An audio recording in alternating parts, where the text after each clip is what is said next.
Hello everyone, welcome to the Situation Corner. My name is Natanda Sharon and today we are going to be discussing reopening of schools. So following last week's presidential address, the president said schools are going to be opened in November, but not all schools. University and tertiary institutions are going to be open, but not secondary schools and primary schools. And today I have here Mr. Howard. Wow. Welcome to the show. Thank you, Sharon. So Mr. Howard is going to first of all introduce himself, tell us what he does, and we'll get into it. Okay, my name is Howard Mwesigwa, and I'm a legal scholar at Makerere University, but I also work with the Youth Arts Movement Uganda as their campaigns manager. And thank you for having me. Welcome. About the presidential address last, what is your take on him opening up in November, because the universities and tertiary institutions are going to open up in November? What is your take on that? My take again is twofold. Firstly, because we have pupils who have been home for 2 years, and because of course of the pandemic, and we didn't have a clear roadmap on how we're going to reopen schools. In the beginning, we said, okay, we're going to have a phased reopening, and then we tried that out, and then there was a surge in cases, so we had to close schools again. And now we're trying to see how we can, go back to, the usual academic calendar, which is not possible. But we cannot have students be home for, 4 years or 5 years without really going to school. So in my view, again, I think there's a light at the end of the tunnel, which is this. It's a ray of hope. And I think it's a noble initiative, but the challenge is with making it contingent on vaccination. Because, for instance, as for now, we don't have sufficient vaccines in this country to cater for all the students. That's one, but also the criterion that is being used, that you have to be above 18. So, of course, most students, pupils actually, are below 18. So that means they fall below the threshold. So how do we cater for them? Right, so that's where the challenge is. So, but again, the president said that they'll open schools apart from the universities and tertiary institutions in January, right? So for now, we're probably looking at tertiary institutions and universities, which is a good thing to me. Okay. It's a ray of hope. So you've talked about vaccination, and the president said the students, high school and below, are going to be vaccinated. They go back to school in January.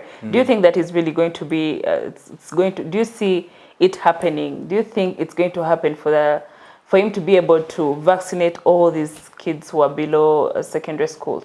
I don't want to be pessimistic, but I also have to be very practical, right?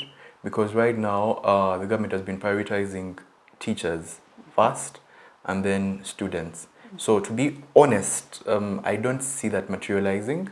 So unless, again, probably just say a significant number of, not all of them, right? Because again, there's what we call herd immunity, where again, you vaccinate a large number of the population and then you gain some sort of herd immunity. So that's what you probably be looking at. But all of them, I don't think we have that capacity. Yeah, because it's only a few months. January is very close. About 3 months or so. So I don't think we can do that. Okay. Yeah, but also the biggest restriction is on the nature of the vaccines. Requirement is have to be above 18, right? So that really cuts out so many, pupils. Yeah, so I don't see that happening. But again, I think what we look at is majority of, so we get herd immunity. But I think for the teachers, it should be really all of them. Okay. Because again, they're the ones that interact with more of the students. Okay. Yeah. So he said university students are going to go back, but we know some university students are night students.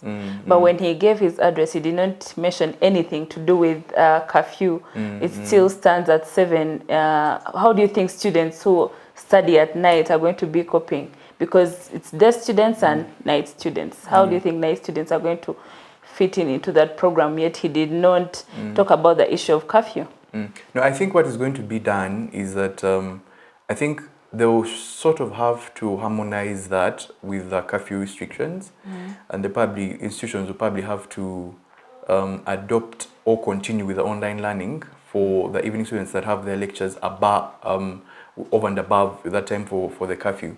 So I think that's the only feasible solution to maintain the online classes for those who study over and above or way later than the curfew time. That's the most practical way out. The rest, I don't see it working out. recently you attended the National Youth Parliament. Oh, yes, I did. Yes. So you talked about this issue of reopening schools. What are some of the suggestions that you guys came up with from the National Youth? And do you think these suggestions are going to be taken up? Because I know the resolutions are presented to the Speaker of Parliament. How do you think that is going to go?